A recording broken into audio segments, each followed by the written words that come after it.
चलिए मेरे प्यारे बच्चों, आज का जो हमारा टॉपिक है that is state of maximum probability या फिर most probable state.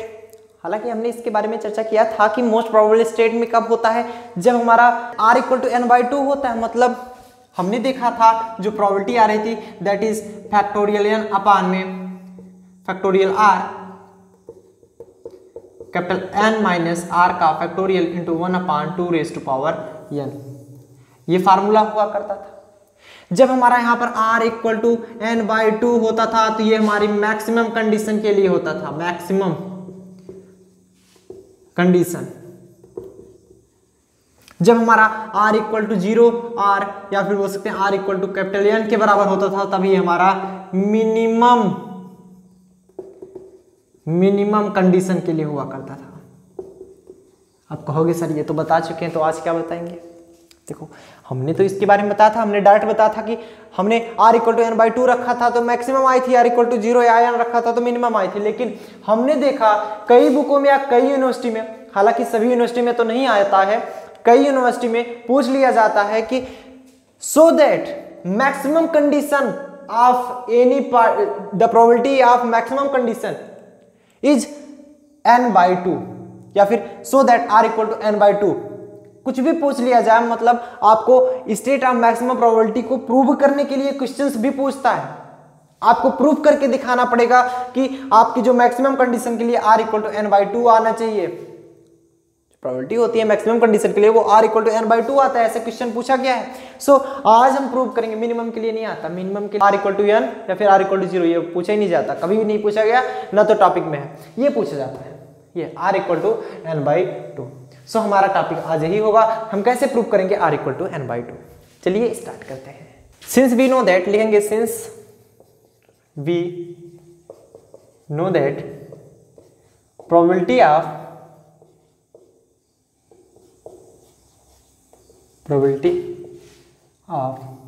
Macro state, अगर हम किसी मैक्रो स्टेट की प्रोबेबिलिटी दिखाएं, मान लो n1 कामा n2 है, इसकी अगर हमें प्रोबेबिलिटी निकालनी हो तो हम कैसे निकालेंगे? p n1 कामा में n2 इज इक्वल टू होता क्या है n फैक्टोरियल अपान में। ध्यान से समझना तभी समझ में आएगा, ठीक। अगर हम n1 और n2 की बात करें तो क्या होता है n फैक्टोरियल अपान में n1 का फैक्टोरियल n2 में n2 का फैक्टोरियल मल्टीप्लाई में 1/2n। फार्मूला तो यही होता है। अगर हम बात करें थे यहाँ पर p r कामा n की, तब यहाँ पर हो रहा था फैक्टोरियल n अपान में n माइनस r का फैक्टोरियल इंटू में r का फैक्टोरियल इंटू में 1/2n। n1 n2 निकालेंगे तो n फैक्टोरियल टोटल है ये n1 और n2। Since n equal to क्या होता है n1 प्लस n2, यहाँ पर लिख लो since n equal to n1 plus n2, मतलब अगर हम n1 n2 की बात करें तो टोटल का फैक्टोरियल अपान में n1 का फैक्टोरियल n2 का फैक्टोरियल मल्टीप्लाई 1/2n, ठीक। अब यहाँ से हम चाहे n1 को चेंज कर दे चाहे n2 को चेंज करते हैं। n1 को चेंज करेंगे तो n माइनस n2, n2 को चेंज करेंगे तो n माइनस n1, चाहे जिसको चेंज करो आपकी इच्छा। या फिर हम लिख सकते हैं इम्प्लाइज दैट n1 कामा में n2 is equal two factorial n, हमारा एज इट इज बना रहेगा अपान में n1 को हम क्या लिख सकते हैं, n1 को अगर लिखना चाहे तो n माइनस n2 का फैक्टोरियल n2 का फैक्टोरियल मल्टीप्लाई में 1/2n। यही होगा अगर हमने n1 को चेंज किया, ठीक। समझ में आया? ये निकला। इसे बना लेते हैं क्वेश्चन नंबर फर्स्ट। हम मान लेते हैं लेटस कंसीडर अगर हमने माना जो मैक्रो स्टेट है, macro state is r comma capital N minus r। अगर हमारा मैक्रो स्टेट r और n माइनस r है, मतलब r अगर हम लेंगे तो जो टोटल है उसमें से r घटा दो, दूसरी मिल जाएगी हमें। ऐसे तो करते थे ना। मान लो हम 4 पार्टिकल के लिए करते थे, 2 बॉक्स में बांटते थे, तो पहले हमारा 4 था 0 था, फिर हम लिखते थे 4 माइनस 1, इसमें 1 बढ़ जाता था, 4 माइनस 2 इसमें 2 चला जाता, मतलब ये 3 होता था, ये 2 होता था, ठीक। ऐसे हम लिखते थे। तो वैसे r ले रहे हैं तो टोटल में से 1 घट जाएगा। तब के लिए फार्मूला क्या था? तब के लिए फार्मूला हम जानते हैं p r कामा n माइनस r। हम लोग ये सब पहले ही पढ़ चुके हैं, सबको पता होगा इसको। तो फैक्टोरियल n, यहाँ पर कैपिटल n लिया जा रहा है, तो फैक्टोरियल n अपान में factorial r capital N minus r का फैक्टोरियल मल्टीप्लाई में 1/2n। यहाँ पर कुछ है थोड़ी, r है n माइनस आर है, तो जो टोटल है इधर भी था n1 n2 था, लेकिन टोटल जो था कैपिटल n ही था, n बराबर n1 प्लस n2। यहाँ पर क्या है, टोटल हमारा कैपिटल n है, कैपिटल n अपान इसका फैक्टोरियल और इसका फैक्टोरियल, वही तो किया गया यहाँ पर, टोटल का फैक्टोरियल अपान इसका फैक्टोरियल, इसका फैक्टोरियल, बात वही हुई, बात तो हमारी वही हुई। हम क्या करेंगे, taking log on both side, taking log on both side, दोनों तरफ हमने लॉग ले लिया। जब दोनों तरफ लॉग लेंगे तो इधर क्या आएगा, ये तो p है तो ये जाएगा log p। अब इसको लिखें r n माइनस आर तो कोई मतलब है नहीं, इधर क्या हो जाएगा log a अपान b का फार्मूला यूज होगा, और log a इंटू बी, मतलब इसे आप लिख सकते हो log a, देखो log a इंटू बी, तो log a plus log b, log factorial n अपान में, नहीं तो पहले आप ऐसे डिनोट कर दो, नहीं तो काफ़ी बच्चे तो भूल जाते हैं कैसे सर ने किया। मल्टीप्लाई में क्या है 1/2n, ठीक। अब देखो यहाँ पर क्या लिखोगे, log p is equal to log a into B, क्या लिखोगे log a की वैल्यू क्या है n upon R factorial upon में r factorial n minus R का फैक्टोरियल, प्लस में log b की वैल्यू 1/2n। अब देखिए इसमें भी चेंज है, log a अपान b, तो इसे हम लिखते हैं log a अपान b को log a माइनस में log b क्या हमारा factorial r n minus R का फैक्टोरियल, ठीक, प्लस में log a upon b log a minus में log b की वैल्यू 2n।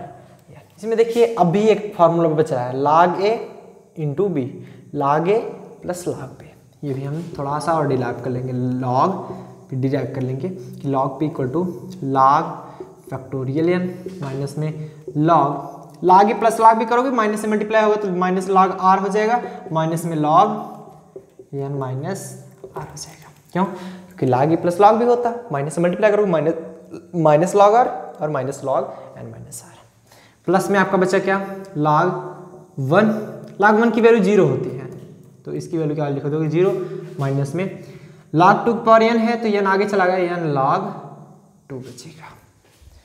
तो यूजिंग स्टर्लिंग फार्मूला, इसे लिख देंगे इक्वेशन नंबर सेकेंड, यूजिंग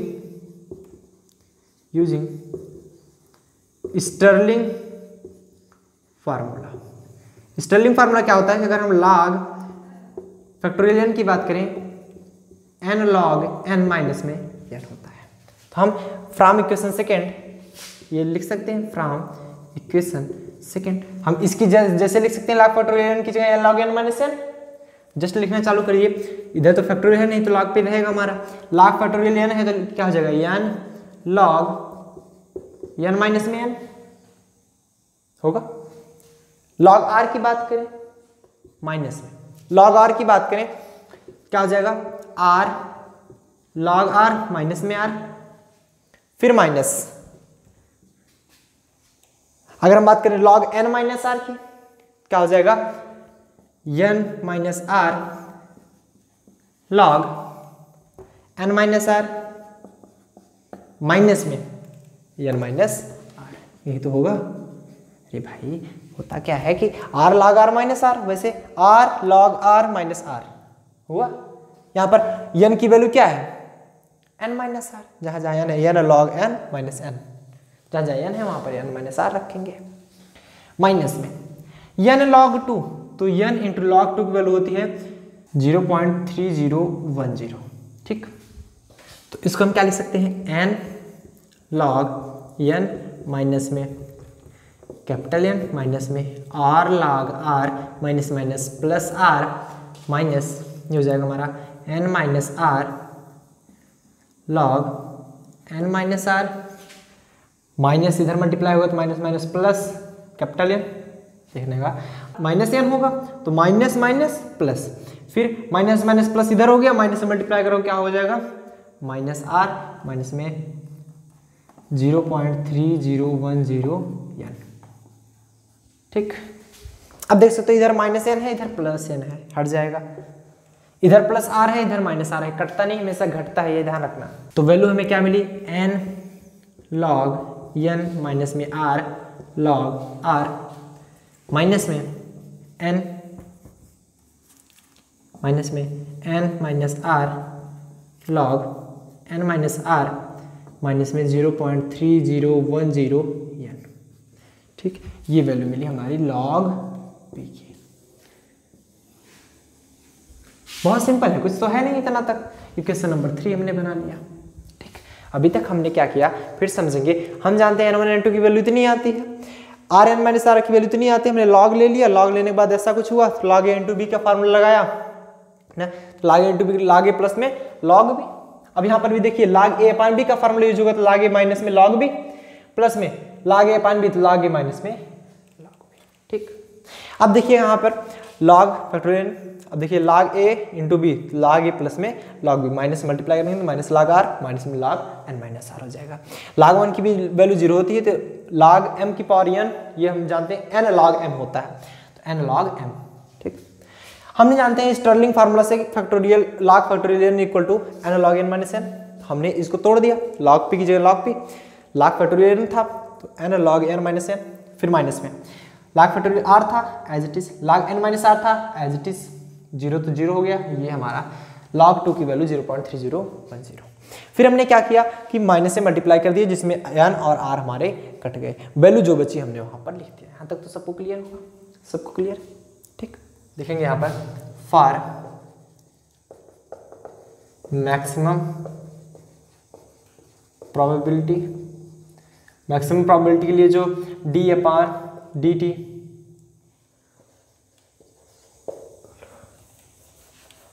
जो del upon del are log p होता है वो इक्वल टू 0 होता है। ये आपको याद करना पड़ेगा, ये मैक्सिमम प्रोबेबिलिटी के लिए ऑलवेज होता है del upon del are log p equal to 0। ये हमेशा आपको याद करना पड़ेगा कि अब हम क्या करेंगे, log p हमें मिला है उसे r के रिस्पेक्ट में पार्शियल डिफरेंशिएशन कर देंगे। तो हमें तो वैल्यू पता है कि del upon del are log p equal to 0। ये कैसे आया, जब हम del upon del are log p रखेंगे। मतलब आप क्या करोगे कि differentiating equation third with respect to R देंगे, partial differentiating equation third with respect to R, R के रिस्पेक्ट में। तो लेफ्ट हैंड साइड क्या हो जाएगा, del upon del are log p equal to में n log n, इसकी value 0 क्योंकि इधर r टर्म है ही नहीं। जब r टर्म है ही नहीं तो ये एक प्रकार का कांस्टेंट हुआ, कांस्टेंट का डिफरेंशिएशन 0, माइनस में r log r है a इंटू बी, फर्स्ट इंटू सेकंड का डिफरेंशिएशन log r का डिफरेंशिएशन 1 अपान r, प्लस में सेकंड log r होगा, फर्स्ट का डिफरेंशिएशन r के रिस्पेक्ट में r का डिफरेंशिएशन 1। ठीक, अब चलते हैं आगे, माइनस में n minus r first into second का डिफरेंशिएशन, सेकंड क्या है हमारा 1 अपान लॉग, सेकंड क्या है हमारा log n माइनस आर, तो log x का डिफरेंशिएशन 1 अपान x, वो क्या जाएगा 1 अपान n माइनस आर। ठीक, अब r का भी यहां पर डिफरेंशिएशन होगा, r का डिफरेंशिएशन -1 क्योंकि r जो है -1 में है, r का 1 होता है तो माइनस r है तो -1 निकलेगा। फिर फर्स्ट सेकंड का differentiation plus second log n minus r into first का डिफरेंशिएशन, फर्स्ट डिफरेंशिएशन करो n का तो 0 हो जाएगा, माइनस r का डिफरेंशिएशन -1। ठीक, समझ पाए, माइनस में इसका भी डिफरेंशिएशन 0 क्योंकि इधर r का टर्म है ही नहीं तो डिफरेंशिएशन भी तो हमारा 0 ही होगा। अब हम जानते हैं कि del upon del are log p equal to 0, इसकी वैल्यू क्या हो जाएगी 0 इक्वल टू माइनस से गुणा कर दो, इधर क्या हो जाएगा माइनस, ये देखो r 1 हो जाएगा तो -1, माइनस से मल्टीप्लाई करो माइनस log r, इधर माइनस, ये देखो कट गया, माइनस में 1। अब देखना ध्यान से, ये तो 1 हो गया, -1 था, माइनस माइनस प्लस 1 हो जाएगा।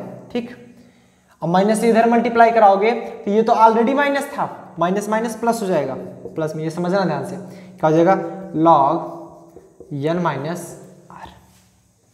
ठीक, यहाँ से 1 और 1 भी कैंसिल हो गया, मिला क्या हमको log n minus r minus में log r। हम लिख सकते हैं log a minus log b, log a upon में b, 0 इक्वल टू टेकिंग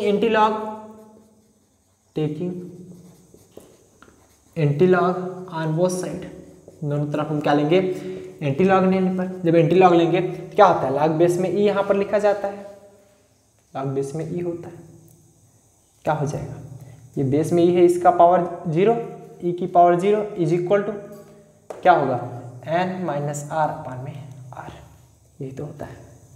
मतलब आप लिखते हो कि यदि हमारा x बराबर log बेस e y हो, क्या लिखते हो e की पावर x बराबर y, तो वैसे 0 बराबर log बेस e y था, e की पावर 0 y, मतलब ये n माइनस आर अपान में r। e की पावर 0 किसी भी पावर की 0 होती है उसकी वैल्यू 1 आती है, तो 1 equal to n minus R upon में r। या फिर इसको हम और सॉल्व कर सकते हैं, n minus r equal to r, n minus r equal to r. या फिर इसको लिख सकते हैं n equal to minus r इधर जाएगा क्या हो जाएगा 2r, या फिर r equal to n/2 proved. मतलब फॉर मैक्सिमम प्रोबेबिलिटी के लिए जो r की वैल्यू आती है वो n/2 होती है। तो आप लोग को मेरा सजेशन है कि आप लोग इस वीडियो को अगर न समझ पाओ तो एक बार फिर से देख लीजिएगा। क्यों? क्योंकि जहाँ पर ये पॉइंट डिफ्रेंसिएशन की बात आती है काफ़ी बच्चों का डिफ्रेंसिएशन कमज़ोर होता है, काफ़ी बच्चों ने 11th-12th में ध्यान नहीं दिया था। हालांकि मैं जानता हूँ आप इसमें से 80% को डिफ्रेंसिएशन इंटीग्रेशन आता है, तो जितने बच्चों को आता है बहुत अच्छी बात, नहीं आता आप 11th-12th से थोड़ा सा मेहनत कीजिए और करेंगे तो आपको डेफिनेटली समझ में आ जाएगा। और ये भी आप थोड़ा सा मिस्टेकिंग पॉइंट, अगर मिस्टेक यहाँ पर ना करें तो छोटी बात है, समझ में आ जाएगा। तो आप क्या कीजिए थोड़ा गौर से इसको देखिएगा, एक बार फिर से रिवाइज कर लीजिए, आपको समझ में आ जाएगा। ओके, तो आज कल बस इतना ही, मिलेंगे इसी तरह और इंटरेस्टिंग वीडियो साथ, टिल देन बढ़िया से पढ़ाई।